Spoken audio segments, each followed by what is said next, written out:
This is the story of my first ever half marathon in the Newry City half, trying to go sub 1:35. Now, planning and training for this marathon weren't really a priority of mine. I finished the Paris Marathon about 2 months ago and I got a 3:28 there. Since then, I've really just been maintaining my fitness. So coming into this race, it was really just, a fun race that I signed up to. I'd never done a half before and I didn't really know what to expect, but it would also give me a good gauge of where my fitness was at this point before I start my Valencia block in about 2.5 months. So I woke up about 7 o'clock or so on race day. I wasn't too worried, I wasn't too anxious or thinking too much about the race because I wasn't training specifically for it, whereas races in the past, it's kind of nerve-wracking. The whole week leading up to it is kind of just nervous, making sure you don't want to get sick, but this one just felt like I'd signed up to it and it was something that I could turn up to without too much thought. So I woke up about 7 o'clock on race day. The race started at 10 and I got in just my standard breakfast of 2 bagels, I put some butter and jam on them, and I have a banana. That was my race day fuel right there, and that was all I ate before the race. I also had an electrolyte drink and a coffee to get things moving, and then we jumped in the car, headed over. I was picking up my friend Scott, who I was going to be racing with. He's pretty much who I do all of my training with, and he's also a little bit of my arch nemesis. I was trying to beat him in this race because he has beat me in both the 2 marathons that we have done by about a minute. We usually do these marathons run together, and in the last mile or so, he has beat me in both of them. So there's a lot of kind of competitive spirit there, back and forth, and I was going to try and beat him today. So I picked him up and we landed down at the race about 9:20 or so. It was at a shopping center, so there's plenty of car parking spaces. Didn't have to walk too far to get to the start line. Just did the usual, got a couple of nervous peas out of the way. Headed to the start line, did a very, very short warm-up. Honestly, just a couple of up and downs on the start line, did a couple of light stretches, and then we headed to the start line. Now, in this race, I was really aiming for a 1:35 or below. That's kind of where I thought my ability was at. I got a 3:28 in Paris previously, but I'd never ran a half before. And it's really hard to know when you haven't done it, like, where are my paces at? I have never ran until this race any more than 4 miles consecutively in a sub 7-minute pace. So I don't think I've ever even had a run on my Strava that wasn't a 5K that was in the 6 minutes. So I didn't really know if I could hold the pace of 6:50 right the way through. And that's kind of why I was thinking anything under 1:35 would work. So my plan was to go out for that first 6 mile at about a 7-10 minute per mile pace, which is about 425 or so in kilometers. And then if I felt good at the halfway mark, I would push, try and hit them 650s for that last 6 or 7 mile. Now, just to give you a little bit of context, the week leading up to this race was absolutely not ideal. It was possibly the worst thing I could have done coming into the race. Starting on the Saturday before the race, like 8 days out, I went to Edinburgh with my girlfriend to see Beyonce. We stayed in Edinburgh for 3 days. I came back. I did a run on Tuesday, about 9 miles, just light. That was fine. I then played golf with the boys on Wednesday, and that was kind of an all-day thing. And then on Thursday, I flew to Manchester to see Man United play Chelsea with my brother and dad. And I would say during that week, I had north of 25 to 30 beers. So that is absolutely not ideal. And I also probably had 5 or 6 burgers and chips during that period of time. Now, this is my little off season, so I wasn't too worried. I was just enjoying myself a little bit, but definitely not the preparation that you would want for a race like this. But let's see how it played out. We went ahead, we cracked off the race, we got off the start line, and we just tucked in behind the 1:30 pacer. And he initially went out quite fast. He was pushing about a 6:40 in that first mile. And me and Scott just decided, right, let's stick with him. Let's see if we can do this. Let's see how long we can hold behind this pack and just see what we can do. Again, we didn't really have a strict race strategy or really going out there and like practice specifically for this race. So we said, right, let's do it. We got a little overexcited and held on with that pacer. So I held on with that pacer for, roughly that first 3 or 4 miles. And then that's when I kind of just got a burst. The pacer started to slow back a bit. He was doing just over 650s. And I felt like, look, if I'm going to get this sub 130, I just want to maintain this pace. I don't want to have to really heavily negative split this. We also, on the way out, had like a really big tailwind on our back. And this track in Newry is essentially, there's like 3 mile in an industrial state at the start of the race. And then it's just 5 mile out, 5 mile back pretty much down a dual carriageway. So it's very flat. It's not too hilly, but at the end of that, just before the turning point, it did go downhill a bit. And there was a huge tailwind behind me the whole way down. So I'm just looking at the splits on my Strava here. And the first 4 miles were pretty smooth. My heart rate was in around that 175, 177 mark there. I was hitting 639, 645, 645.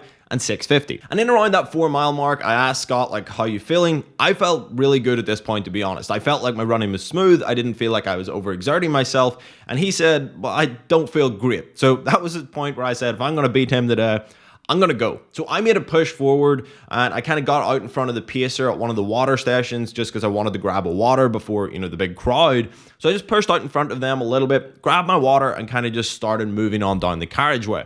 And I thought at this point, look, I'm pushing ahead. I'm going a little bit faster than this pacer, and I thought I was making like a decent distance between me and the pacer. And I started running with this guy from Donegal in that kind of 4 to 8 mile mark, and we kind of just headed out down that road, and I was chatting to him, which definitely helped during the race. It definitely helped kind of just take my mind off stuff. He was saying he was going for a 129, 128 today. So I knew if I stick with him, he was, seemed like a really experienced runner. He'd done this before, and I thought, look, okay, I'll stick with him. He's out in front of the pacer. He was also saying he thought the pacer was going a bit slow, so I wanted to stick with him as far as I possibly could. We headed down then into kind of that 6, 7, 8 mile mark. The turn was at about 7.5 miles. And up until that turn, everything felt pretty solid. I felt like the race was going well at that point. I was definitely fatiguing a little bit. I was definitely feeling tired, but I felt, look, I'm giving this my all and giving this all my effort.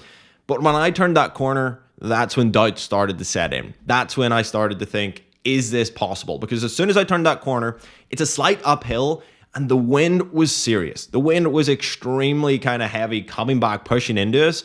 And we didn't have that pacer group to kind of sit beside and have a wall of people. I tried to kind of draft off people as much as I possibly could. The race was kind of sparse, especially at this point in the race. There wasn't a huge group of people. So for that next section, that next kind of 4 mile or so, there was definitely points where I was just taking the wind on and moving forward.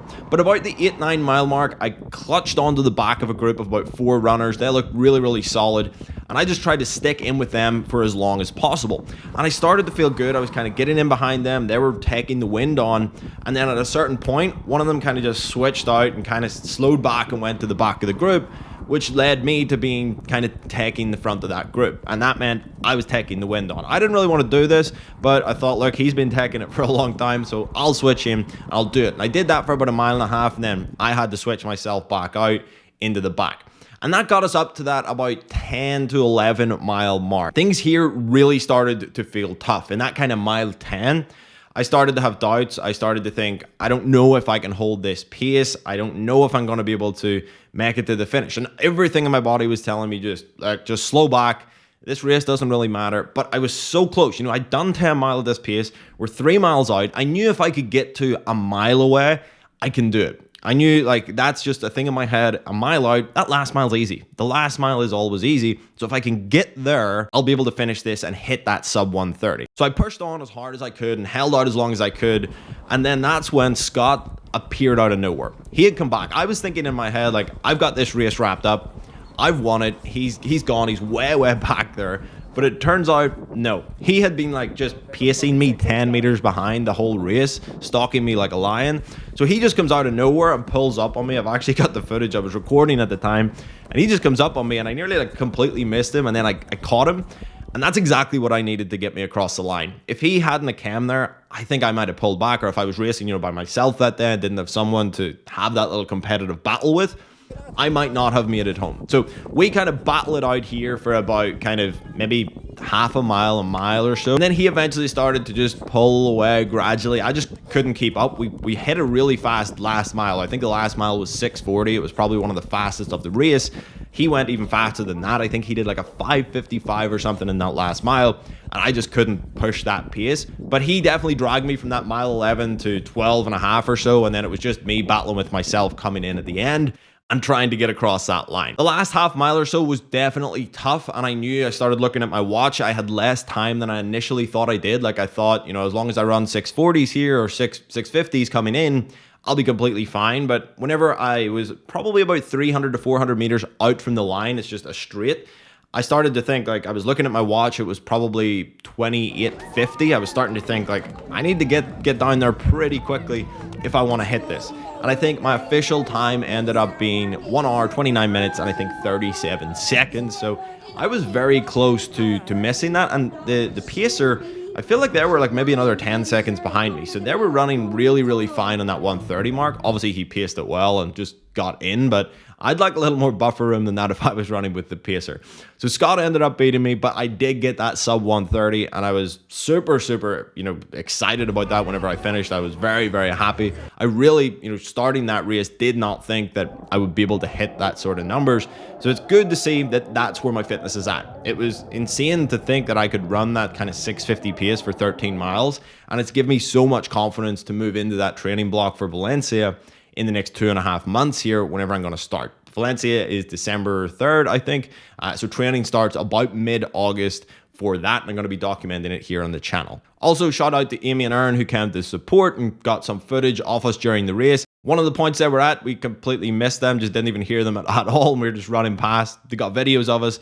I don't know, we were just kind of zoning in and trying to get into that pace at that point.